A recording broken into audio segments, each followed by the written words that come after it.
Kamuthi bus ஸ்டாண்ட்ல ஒருத்தர் மது அருந்திட்டு car ஓட்டிட்டு வந்து அந்த காரை வச்சு 2-3 கடைகளை உடைச்சி பொதுமக்கள் மேல ஏத்தி ஒருத்தருக்குள்ள கால் உடைஞ்சு போய் உட்காந்துருக்காரு. 10-15 வண்டிகள் மேல ஏத்தி இவ்வளவு அட்டகாசம் பண்ணிருக்காரு மது அருந்திட்டு. இந்த மாதிரி தமிழ்நாட்டுல நடக்கிறதுக்கு யாரு காரணம்? கவர்மெண்டா, இல்ல சட்டமா, இல்ல தனி மனித ஒழுக்கமின்மையா?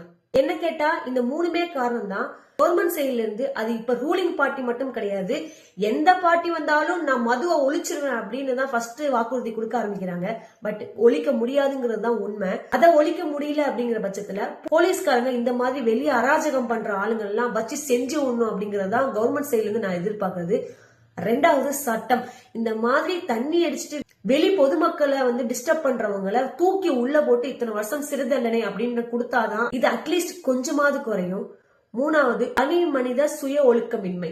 இந்த மது அப்படிங்கிறது தமிழ்நாட்டுல மட்டும் இல்ல, ஹோல் வேர்ல்டுலயும் இருக்கு. ஒரு கெட்ட விஷயம் நாம கண்ணுக்கு முன்னாடியே இருந்தாலும் அதை நாம செய்யக்கூடாதுங்கிறது தான் ஒரு தனி மனிதனுடைய ஒழுக்கம்.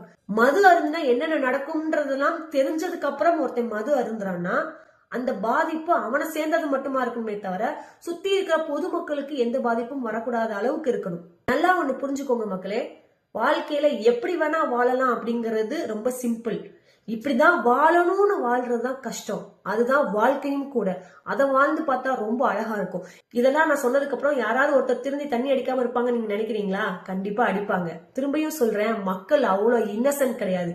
மக்களுக்கு புரியாம கவர்மெண்ட் விரிக்கிற வலையில விழுந்தாதான் அந்த மக்கள் இன்னசென்ட்னு அர்த்தம். அது வந்துன்னா இவ்வளவு விஷயங்கள் நடக்கும், குடும்பமே பாதிக்கப்படும் தெரிஞ்சதுக்கு அப்புறமும் அந்த தப்ப பண்றான்னா மக்கள் இன்னசென்ட் நம்ம சொல்ல முடியுமா?